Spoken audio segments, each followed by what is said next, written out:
So I'm just starting to admit people. Yeah, I think I sounds good.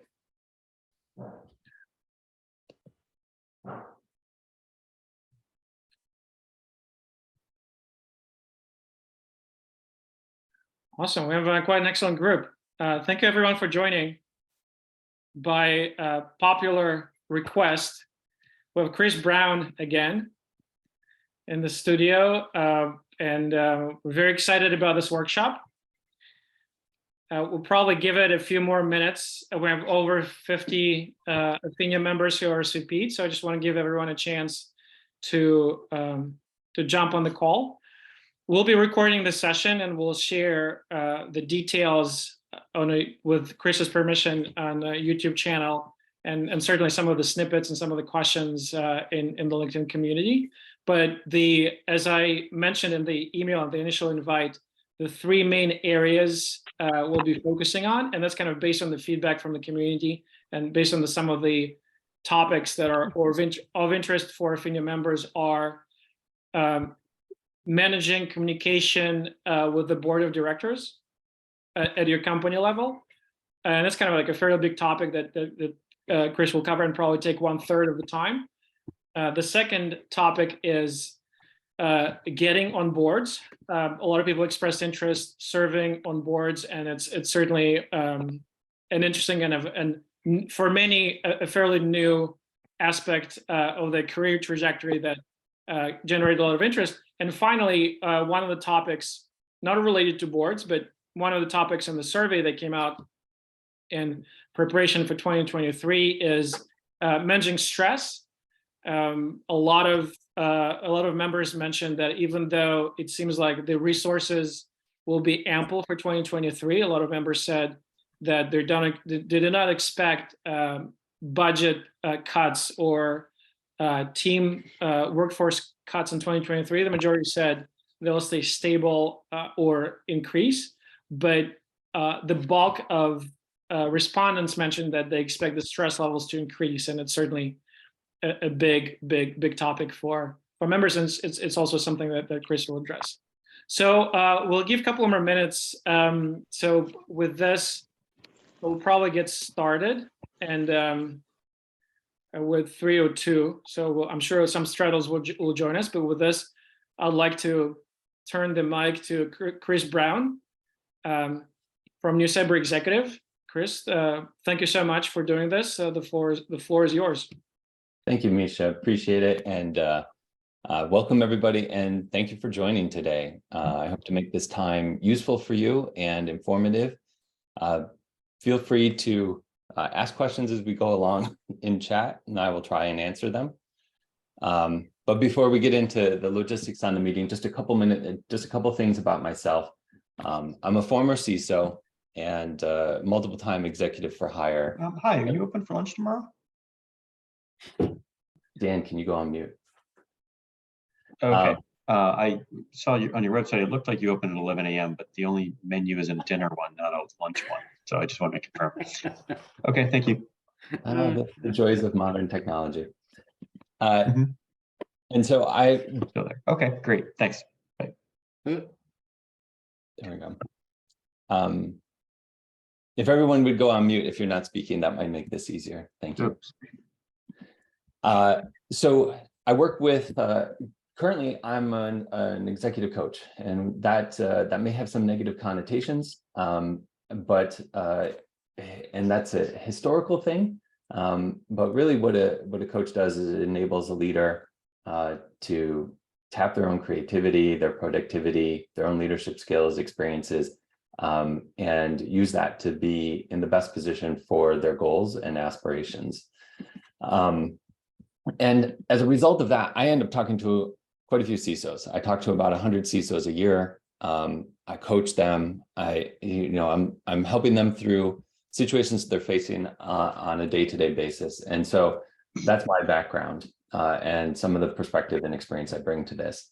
As Misha mentioned, 3 topics today. We're going to talk about getting on or how to engage with boards, getting on board, and then managing stress in our current environment.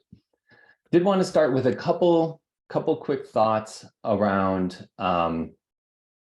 around the context, because it's gonna be part of the discussion as we get into managing stress and thinking about things a little bit. Couple things. It's the time of year for New Year's resolutions, and what I've seen is a lot of people put pressure on themselves at this point of the year to do things and tackle things that they want to achieve. This is something that many of my clients face. You know, it's a fresh year, whether it's a calendar year or even a fiscal year for you, and it's a time to look ahead. The other thing I wanted to talk about just a little bit is what's coming this year and what I'm hearing from clients, whether they're one or two of my strategy clients or my coaching clients, is there's wariness and everybody's sort of feeling it. As Misha said, not many people are feeling budget cuts, but I am hearing about trajectory change. So whereas in years past, budget was expanding by 10% or perhaps more, that could be flat. Can you hear me now? Hi, Hi. it's Mike Woodson. Sorry, I was in the garage. I didn't realize what time it is. That I was heading out the door. So can we do this by audio? Can I call back in by audio to you? Misha, can you help me with this? Mike, we're recording this session, so feel free to join later, or we'll send you the recording, but absolutely, you can join later. All right, so economic headwinds, other things that are going to impact our ability to do our work because we're so reliant on other people, increasing stress of those around you, perhaps less time from supporters and participants in the cyber and risk management processes. And depending, you may be more on your own, which can be both liberating and scary. So there's a couple of things that I just wanted to share that some of my clients are facing. All right, so I'm going to jump in. As Misha said, I'm going to spend about a third of the time talking about engaging with your board, an equal amount of time on getting into boards, and then finally we're going to talk a little bit about stress management. So a couple of things I wanted to share, and these are tidbits that are meant to give a perspective on your biggest stakeholder for getting into the board, and that's the CEO. And in terms of how CEOs interact with their boards, how those processes work, and how confident CEOs are in terms of their board's processes working well for the organization. There's a stat out there that says, it's not out there, it's well researched, that about half of Fortune 500 CEOs do not feel that their board processes are effective right out of the gate. So as we think about our ability as CISOs to get into the boardroom and have time with the board, for many people, that's going to be part of the challenge.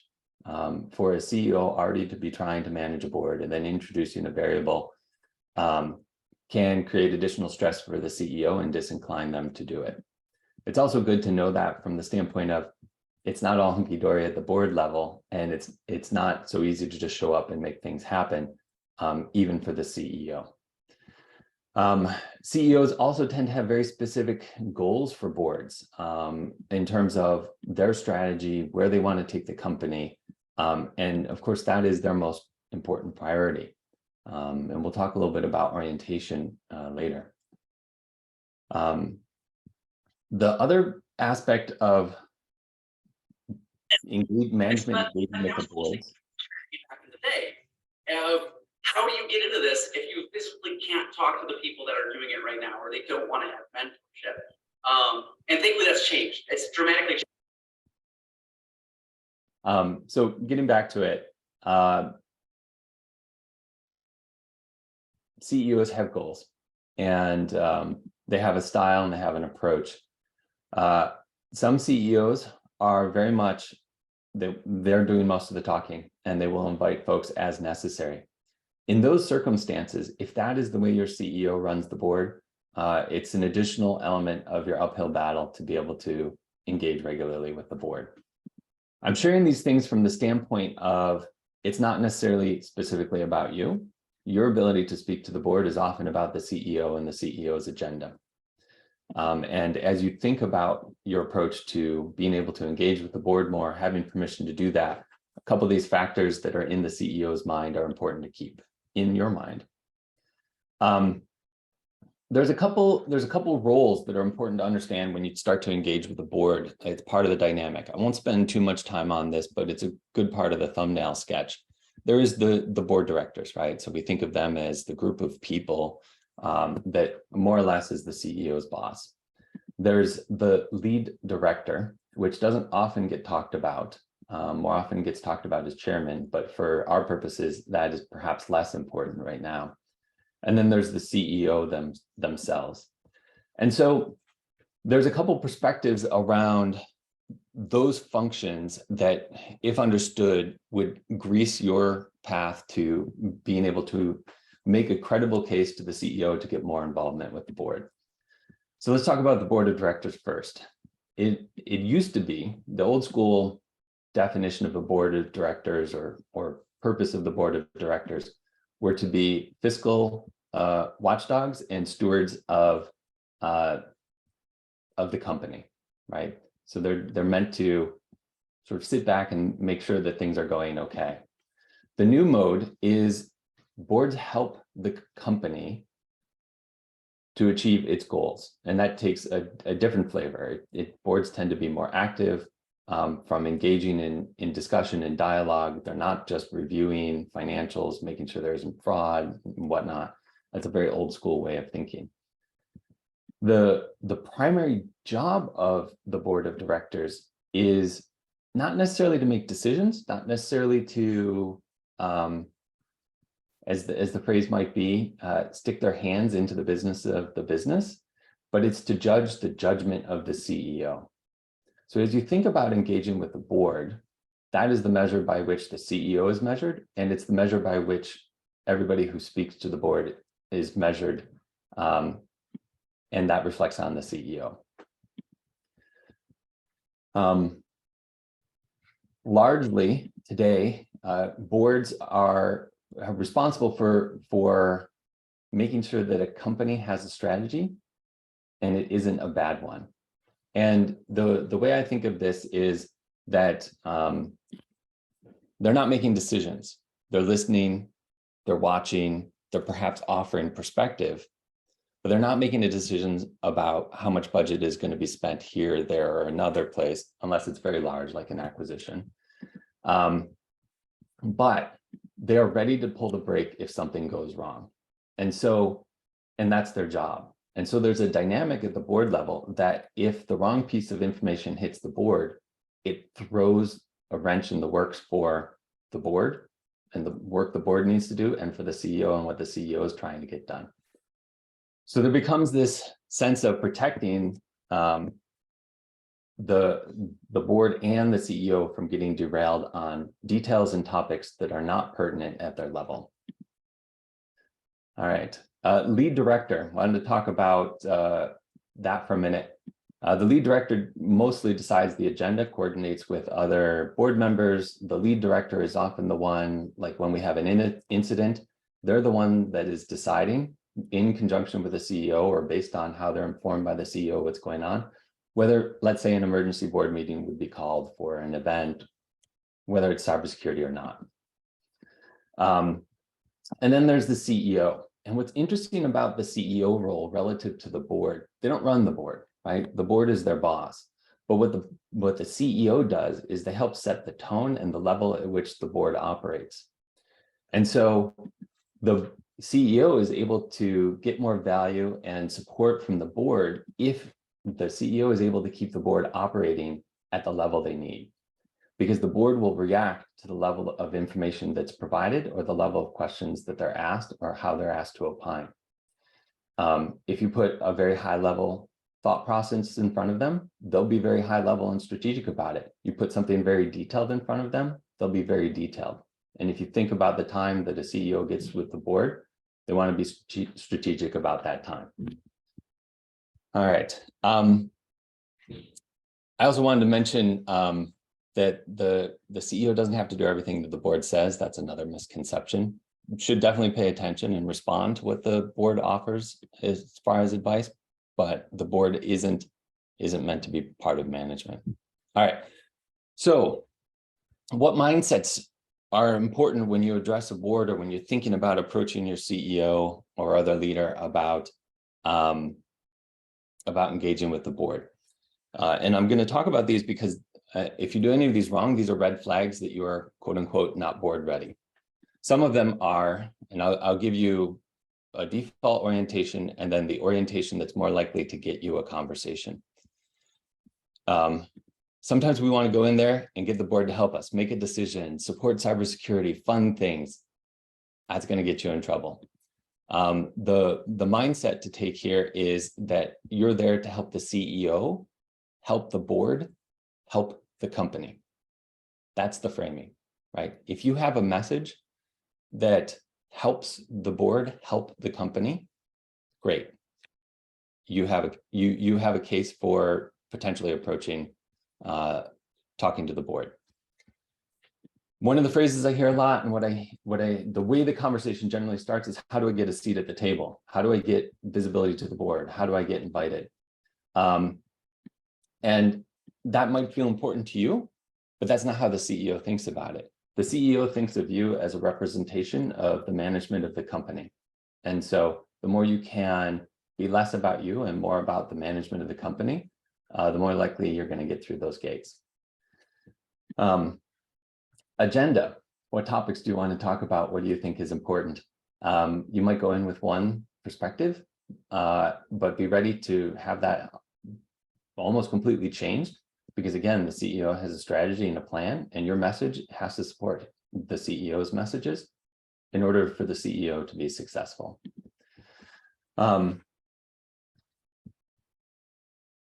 think I already mentioned this. Board provides answers. Board does not provide answers. Board provides perspective. So if you go in there thinking that there may be a question that you could have them answer, it's going to be tough. It's going to be a cold audience. If you ask them what their perspective is, or if you frame it in a way that allows them to offer a perspective without pinning them down to a decision, it will be more fruitful. And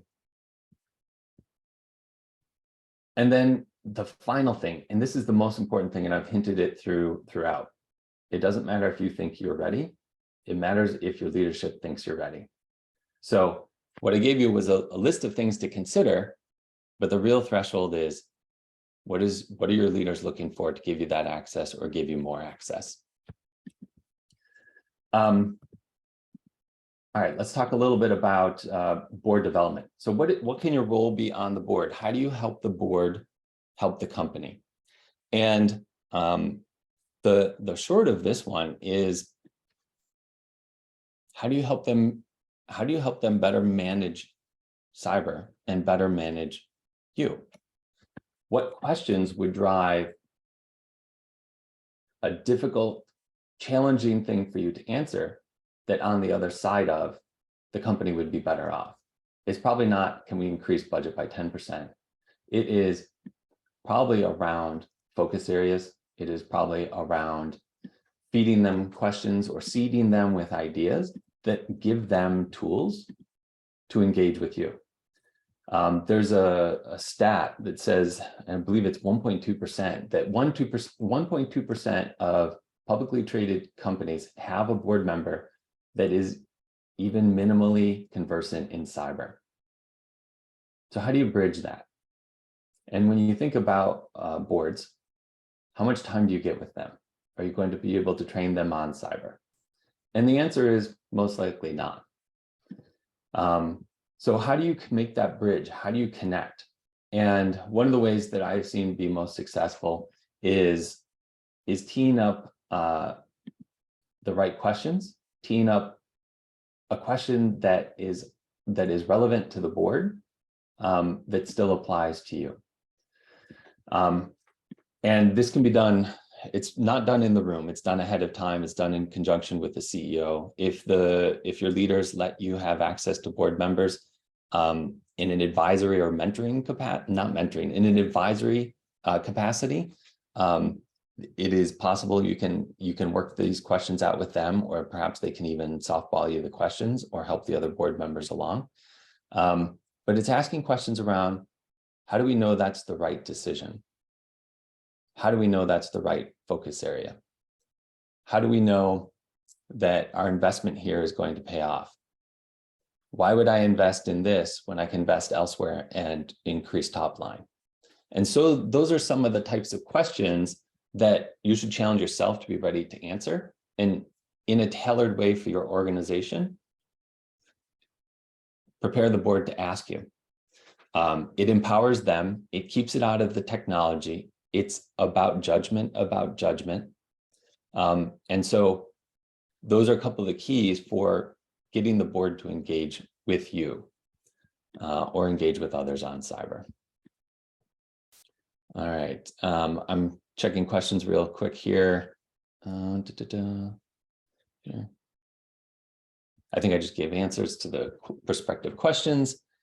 What are the strategies you can use to build relationship with the CEO, since they are the gatekeeper to the board?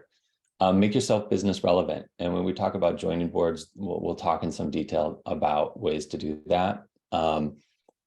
But it's make yourself relevant. It is probably not your agenda. It is probably asking them what their agenda is and figuring out how you fit. So in the current economic environment, the question might be around how do we make the right decisions to minimize our exposure here? Or that might be their, like, I don't want to have to think about cybersecurity, might be the CEO's position. Great. Here's the 2-3 things that you would need to think about so that I can handle most of what you need to do, right? Or needs to be done. The other thing is the CEO is often too busy to give you direct attention. So if you can build a network of CEO direct reports who will say, this person's ready, you should talk to them. They're operating at the 80,000 foot level. They have a couple questions. You should take their questions. It's important. That's going to go a lot further than you just trying to get on the CEO's calendar. There's a number of strategies here. There's probably a dozen. Perhaps that can be a topic for another time. If you don't have access to the CEO, we can talk about that. So a couple signals that you can send. This sort of answers that CEO question, but it's more pertinent for the board. So other orientation, right? So we're not there to talk about cybersecurity. We're there to talk about the business impacts from cybersecurity. Important distinction. So it's about orienting to the business. Audience awareness. Who's in the audience? I once had a board of directors that had a dentist in the audience. It was a huge healthcare insurance company. And like there's a perspective there, and being ready to understand who's in the audience and being able to relate to the audience is extremely important. If you haven't done your homework and it isn't clear that you've done your homework, you're sending the wrong signal. The other thing to keep in mind, another thing to keep in mind is team play, right?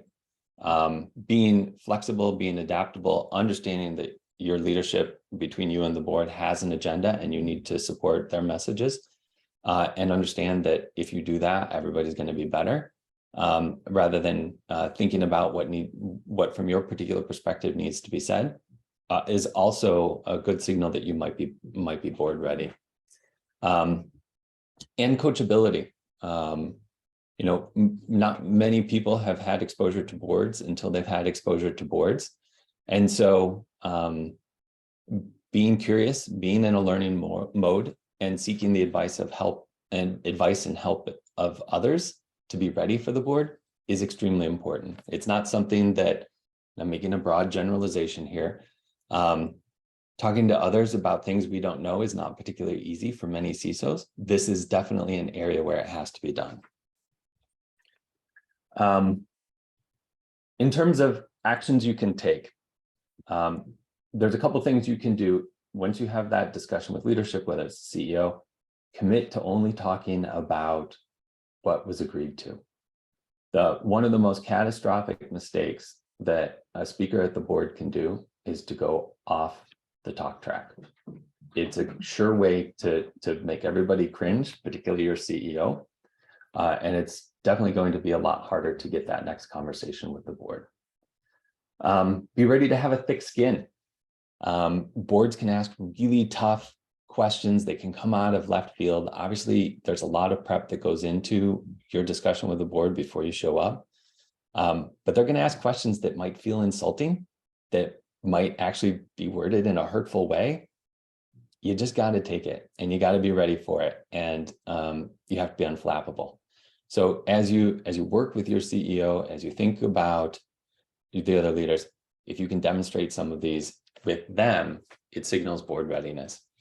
And then have a plan for things you don't know. And this is probably something to discuss. Every board and every leadership has a different culture around unknowns or things we don't know right now. Definitely get coaching on that, and merely asking those types of questions.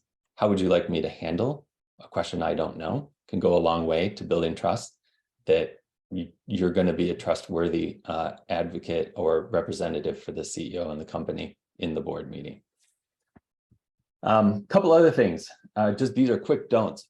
Don't surprise, don't hide things, don't ask for things, don't overwhelm, don't complain, and don't confuse a focus that your CEO wants to take with the notion that there may be an intent to hide. Those are big don'ts.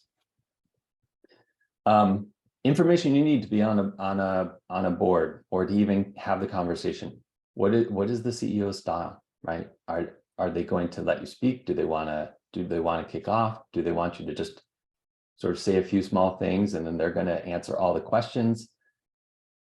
How do they go about that?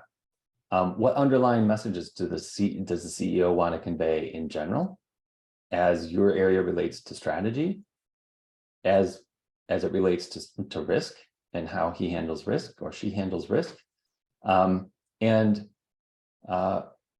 specifically anything that might come up around cybersecurity. What does board engagement look like? What can you expect from the board as a whole? Are they going to pepper you with questions? Are they going to sit back and be in silence, make you uncomfortable? What is that experience going to look like? And then what can you expect from individual board members? And there's always usually an individual board member who will do something or have an approach. And it's good to know who they are and know what they look like so that you know how to respond. And then just generally, how hard is this board? Am I going to be sweating bullets or is it easy? Like, once I'm in the room, is it going to be okay? Or is it going to be tough? Are a couple of questions. So, quick recap. What does it mean to be board ready? Know the do's and don'ts. Be reliable and regularly demonstrate an executive mindset. Don't be a wild card. And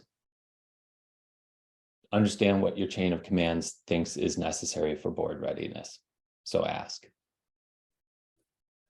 All right, I'll pause there to just read questions.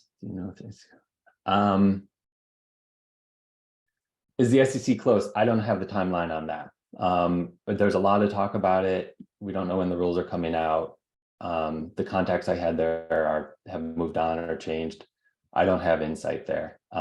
If I had to guess, it would be in the next 12 to 18 months, but that's just it. It's a guess. My guess in this space is probably no better than yours. All right, in my opinion.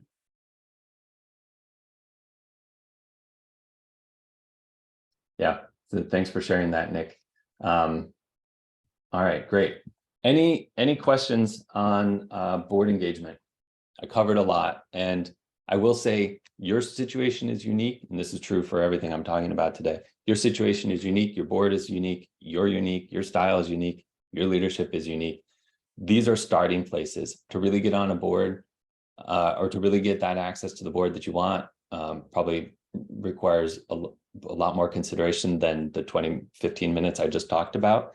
This is merely a starting place. Any questions? Yeah, Chris, real quick. You listed a lot of don'ts, right? Yeah.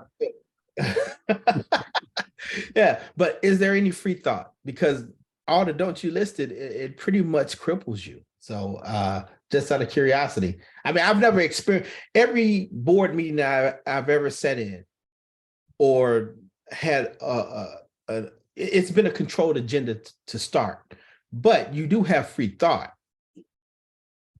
Yeah, you have free thought. Your ability to operate freely depends on your CEO and leadership preferences. Okay. Right. So don't screw up the CEO's plan and approach. Understanding what is my range, where can I go? If it's a really tough question and they want to know, I don't know, things that like, how do we handle that? But you have to take the CEO's lead. That's just the beginning and end of it. If the CEO is really loose and perhaps, it's a mid-sized board or whatever, and they're pretty laid back, the company's stable, there's not a lot of stressors, and everybody knows this is your first time as a board presentation, there's going to be a lot more flexibility. But in other situations, it's don't screw up this talk track. So understanding what that range is and where you fall, this meeting, next meeting, in general at this company, this industry, really important. And I did talk a lot about don'ts, because don'ts is how you don't get to talk to the board. It's a lot more about avoiding those big mistakes than it is about doing the exact right thing.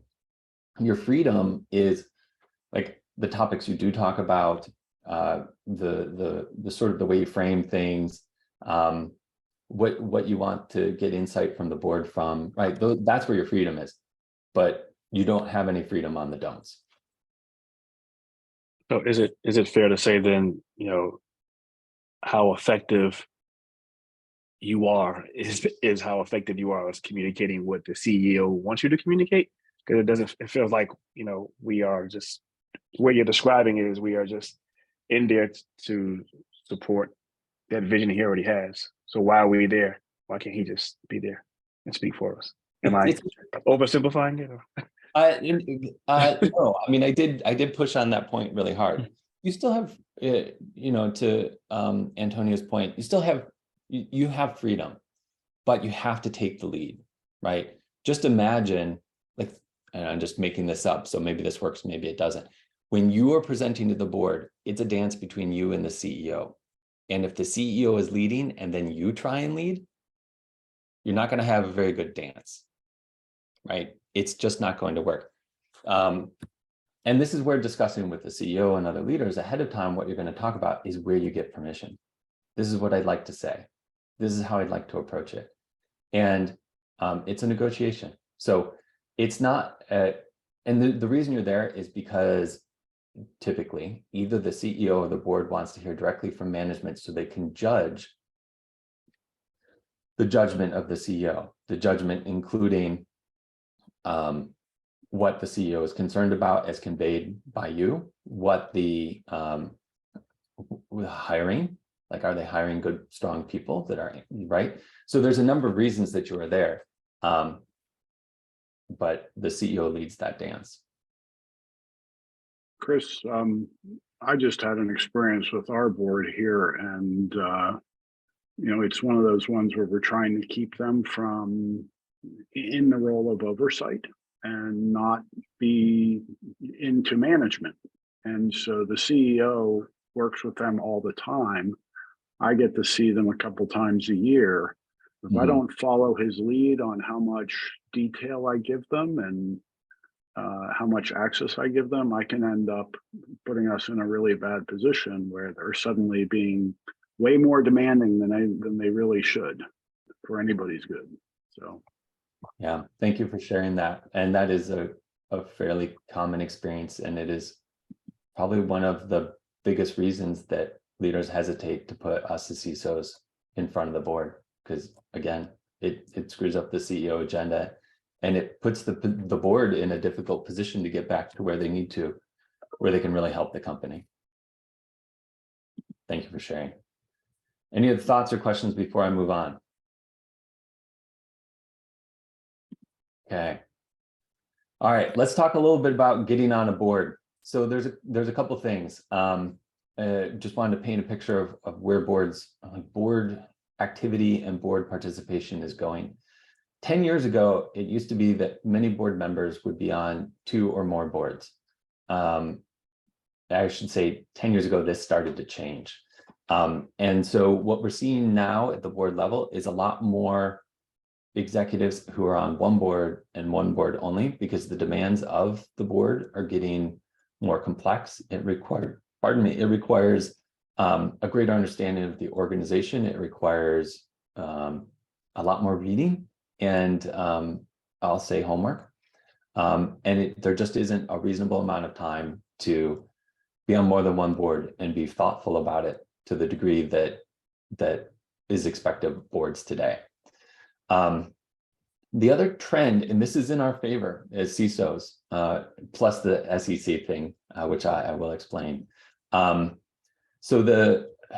it used to be that you had to have very defined experience to be on a board. If it was manufacturing, you had to have been like at least a P&L owner in another manufacturing organization to be considered for the board of a manufacturer. That is changing. Boards are recognizing that it isn't necessarily deep expertise. It is perspective. It is ways of thinking. It is breadth of experience. It is, for lack of a better term, wisdom. And very importantly, it is teaming.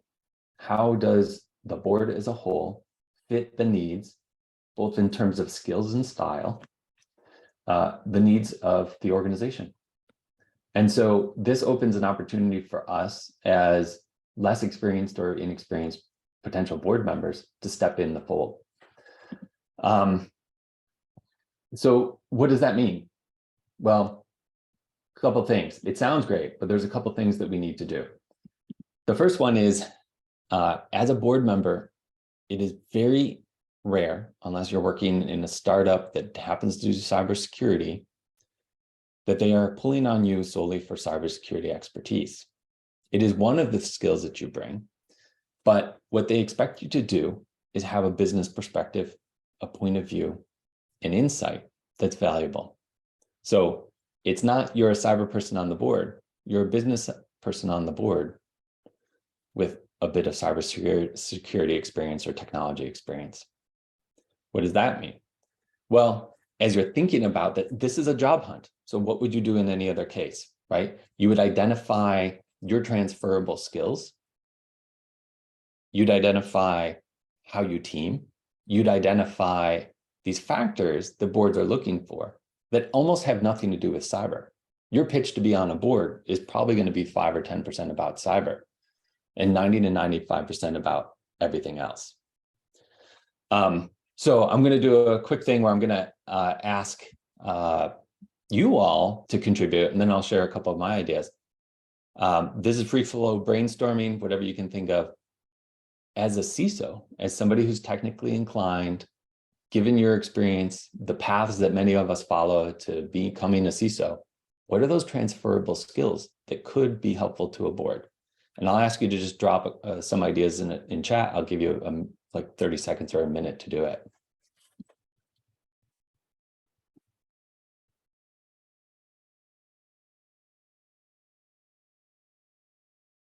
Okay, crisis response, risk analysis, operational management, rigorous thinking.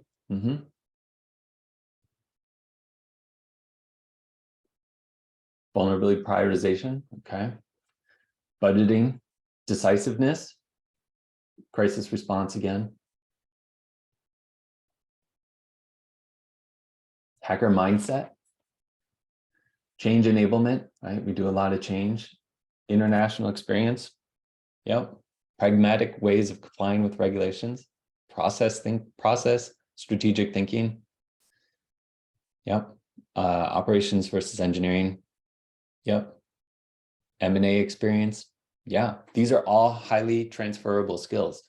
So when you think about your role on the board, what are those skills that, yeah, scalability. I'll let the list continue while I continue talking. Please feel free to continue adding ideas.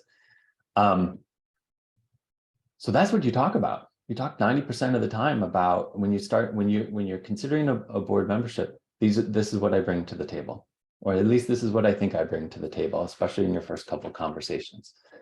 And really don't talk about cyber, right? They know you have cyber experience. Maybe that's why they tapped you, but that's not why they're going to hire you, right? And so strategic versus tactical, yeah. So I put, and somebody might have mentioned this, systems thinking, our ability to anticipate how things can go wrong. Long-term implication, how does this small thing today turn into something big later? Those are things that we do well. And so all these ideas, yes, these are all things that you can bring. Now, would you say them these ways or using these words? Maybe, maybe not. But this gives you an idea of the types of things that potentially you could use. All right. I've already mentioned this. It's less about knowledge, more about perspective. It's less about experience, and it's more about how you team and contribute. So depending on what board position you're going for, if you know that there's a particular board, understanding what that mix is, how you could complement it, how you work with those people is really important to understanding what is expected of you as a board member, and it'll go into the interview process. All right. Next, how do you get experience? Obviously, it's pretty hard to jump into a Fortune 500 board. Not going to happen out of the gate. Maybe years before it happens. I think there's 1 or 2 CISOs that are on Fortune 500 company boards. Not many. Get low pressure board experience. Go local, go small, go nonprofit. I will mention on the nonprofit side that there's 4 types of nonprofit boards. Some of them are useful to you in terms of being a stepping stone to being on a commercial board. Some of them are not. And being really clear here, if you're on a nonprofit board, thank you. Serving the community, don't stop doing that. If that's what you're passionate about and you enjoy.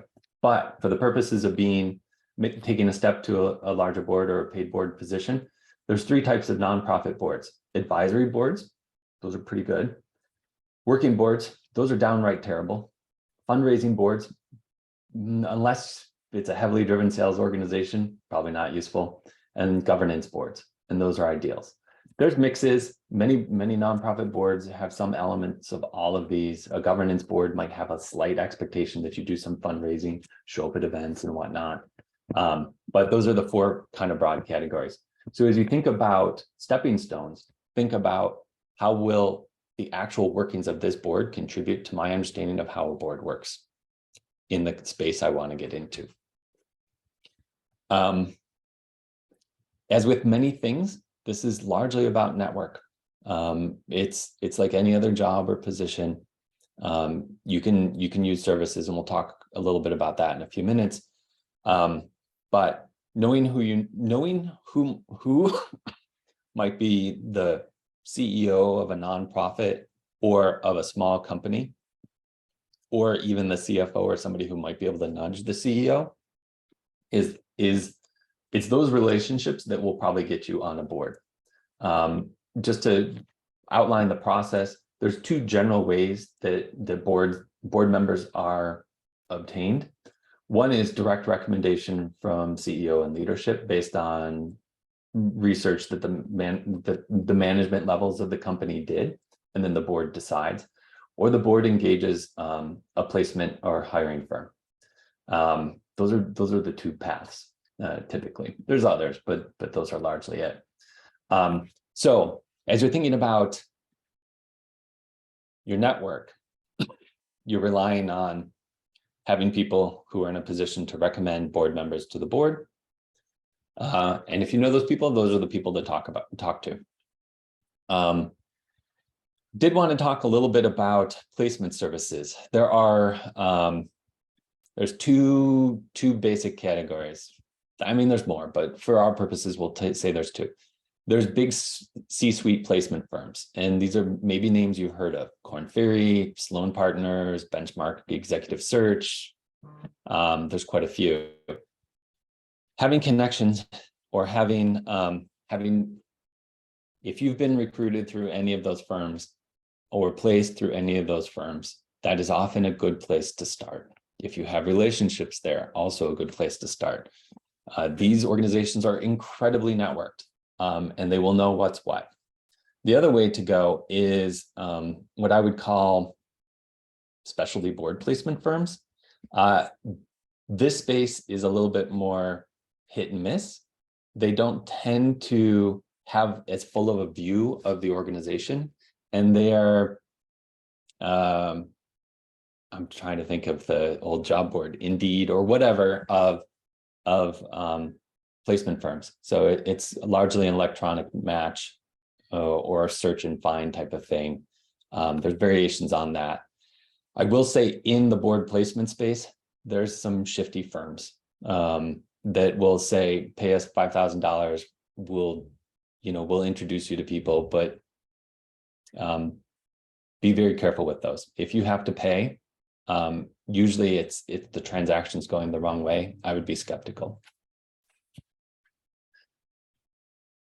All right, I covered a bunch there. Questions? Tenure on the board. Anything that doesn't look too short, honestly. It's often hardest to get your first board position. And if the deal is you sign up for a 1-year rotation or 2-year rotation, do it. No hesitation, right? As long as you like the company, it's a good fit and you feel like you can serve, do it.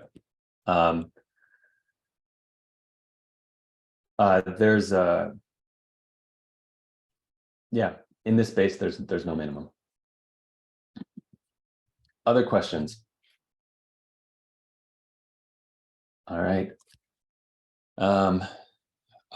What is the time commitment? Great question. It varies. There are in pay scale, there's all sorts of factors here. There are highly paid board members that may spend 10 to 15 hours a month, maybe more. There are some board commitments that are significantly less. It might be 5 hours a quarter, could be 10 hours a quarter. It runs the gamut. There's no one answer to that. I will say that if you are an advisor role, and sometimes this is a startup environment, it's like a non-paid board membership, it's probably more frequent because there's a lot more things going on in a startup and there's a lot more things changing quickly. And you're meant to, in those advisory board type of roles, you're meant to come in, drop in, fix things, offer a little bit more direct advice than a standard board. And so those have a different cadence. And I would put those in a category all their own. Advisory boards can be, it really depends on how clearly you can position it as getting to the judging judgment. So if it's a lot of consulting, like that'll show. If it's more in the vein of the CEO comes to you and asks for a perspective and you're offering advice and space for discussion, that's a better stepping stone. So just as you consider those advisory roles, keep in mind the skills and the practices you're trying to hit and how you talk about it. And that would be your guide to whether that particular instance is a good one or not. All right. Appreciate the questions. I'm going to jump into stress and overwhelm. So couple premises. Every role has stress. The other premise, every role has different stress. One of the questions that came in, I think, was, isn't CISO stress just like every other C-suite stress? Like it's just being a leader? Yes and no. And the reason I say that CISO stress is slightly different, and I see this from my clients and in my network of executive coaches, we talk about these things, like what stresses are your clients facing? And CISOs are a little different. Probably the biggest one is locus of control. If I'm in a marketing organization and I want to do a marketing thing, I do a marketing thing, right? I have to get budget approval, but I'm largely not relying on others for my role to be successful. That's wildly different as a CISO. And so there is a stress and around that responsibility versus what you can do yourself that many others don't face. The other couple other things are the adversarial environment. Yeah, sales is kind of adversarial-ish. It's competitive, but people aren't coming in and trying to damage your ability to sell. They're just trying to outsell you. And so the adversarial nature of what we do creates a different type of stress. We never know when something's coming. We never know when something's going to hit. And we often have to shift more often than other executives from operational mode to crisis mode. And that itself creates stress. And then complexity, straight up complexity. We touch a lot of things. I'm not saying other executives don't, particularly the CEO, but it is a one-stop shop for a lot of complexity within any organization is the CISO. So I'm going to run through some quick tactics or I'm going to run through one tactic, which is really simple. It sounds kind of dumb, but when you do it, it can be very enlightening. A time study, literally taking a sheet of paper every day, every 15 minutes, you can Google this. There's sheets that do this. If you want mine, go ahead and hit me up via email. It is just for a week, every 15 minutes, write down what you were just doing for 15 minutes. At the end of the week, look at it. What do you like and what you don't? It sounds silly, but it's an extremely powerful tool, no matter what level of exec you are.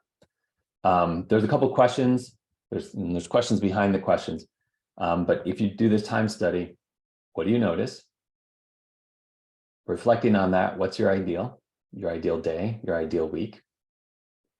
What strategies for getting to that ideal from where you are now? And what's your plan? Are you going to use time boxing? Are you going to use whatever, right? But start with data. What are you actually doing? And then, so that's a simple tactic. It's a great start. There's many tactics behind that or beyond that that can also be useful, but that's a good place to start. The other thing I wanted to mention is a concept around flow. So there's a lot of research around productivity. It goes by different names, but the general term is flow. And I'll give you a couple books. I'll drop it in chat in a minute. But it's this idea that we can operate in a state where we are being productive without burning as much energy or fretting about it, and do it for sustained periods of time. You probably have experienced flow. For those of you that may have been programmers, it is the high of a programmer, like getting in, focusing on a problem for 90 minutes, like not even realizing you're not eating. You're just not thinking about what you're doing. You're just doing it and experiencing the high of it. Those are indicators of flow.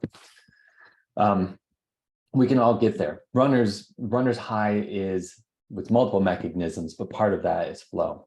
And there's probably the most linchpin practice in flow that I wanted to share is recovery practice. We go all the time. We go all day. We go sometimes all night. As hard as it is, the most effective thing that you can do to increase your productivity and lower your stress is take a break, and take a break proportional to the intensity and duration for which you're working. So in the morning, a couple 5-minute breaks, maybe a 10, 15-minute break. Take a nice break at lunch. In the afternoon, make them half-hour breaks. And if you're working into the evening, get a solid hour. If you're going late, I don't care. It feels pressing. Take a 2-hour break. You're going to come back better. Research over and over says this, and that alone can reduce your stress. I'm going to cite a couple of examples of like how the break is more important or how the low is more important than the top in terms of function and success. Blood pressure, simple, right? A high is bad, but a high low is really bad. If your diastolic is too high, that's worse. Your body's not relaxing. Running, go ahead, do a long run, take a long break. Otherwise, you're going to injure. Strength training, you got to take a day off. If you don't, more injury. Tons of flow and productivity research and creativity research. This is hard to do. It's hard for us to step away. We get focused, we get involved, we get impassioned about our work. Take a break, seriously. Another concept I wanted to share, we just have a minute or two left here. And it's de-ownership. Over and over and over, when I talk to the most senior people, the ones who've been doing this for 25, 30 years, I myself am close to 25, sometimes 35 years. The ones that are happy, the ones that have reached a point of balance or harmony are the ones that have figured out the equation to say, not my responsibility. It's hard, right? We're passionate about our work, but you can't be responsible for every risk decision in the company. And there's multiple methods to move that. That's a whole talk into itself. But figuring out for you and your situation to not take all of this on your own and to set boundaries for yourself around what you can be responsible for and what you can't is the most important thing you can do to lower your stress. I have a worksheet that I'm happy to share if you hit me up via email. It's got 4 or 5 columns in it, take you 15 minutes to do. I'm not going to walk through it here. It's pretty self-explanatory, but if you'd like that worksheet, hit me up and I'm going to copy in a couple resources. I didn't mention all these by name, but I did want to share these so that you have them. All right, let's look at questions. What questions do we have?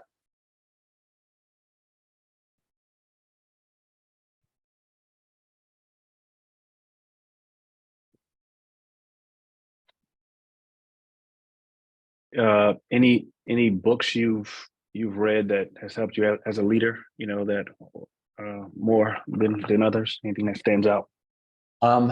So there are several books that fall into the space of what are the mindsets of a leader. For this particular set of topics, being at the board level, engaging with the CEO, being on a board yourself, the most useful one is CEO Excellence by Carol Denoir, which is the first resource I just shared in the chat. Okay. Hands down, just a really, it covers a lot of classic ground in a very modern way and is comprehensive. And if you understand that book, you're going to be much better off in terms of your position as a leader who's aspiring to go up or be more bold or take bigger risks or have more responsibility, all those things. Thank you for the question. What else?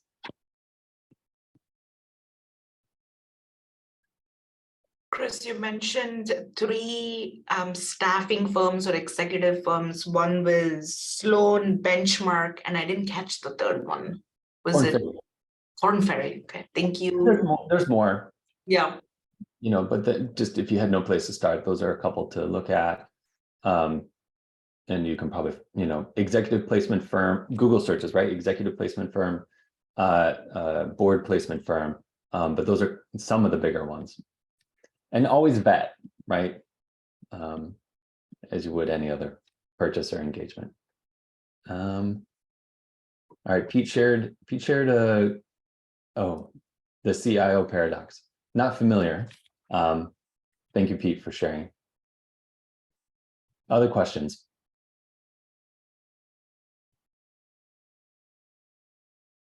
How does one know when they are ready for executive coaching? Like, what is that? What step are you at your life say, I think I'm an executive coach? Like, I appreciate the question. It is that you have an aspiration or you have a significant challenge and you have a time constraint for it. That's it. There's a lot more that unfolds during the first couple of calls we might have, but you don't have to know that you're ready to have that first conversation. So feel free to book. We'll talk about it. We'll figure out whether I can help. Well, we're coming up on time. I just want to, Chris, thank you so much for this. Was amazing, and I just see in the chat that people are so appreciative and about this this conversation. I know you probably have more questions, but just to be conscious of everyone's time, Chris dropped his email. It's chris@newcyberexecutive.com. So we have further questions. If you want to continue the conversation in one-on-one format, feel free to reach out. I hope it was useful. And again, Chris, this was amazing as always. I think it was hard to top the first conversation we had, but I think this one was even better than the first one. This was very, very exciting, and I thank you for taking time for this presentation. Thank you. I appreciate it, and I appreciate everybody being here. Sounds good. Awesome. Thank you so much. Thank you.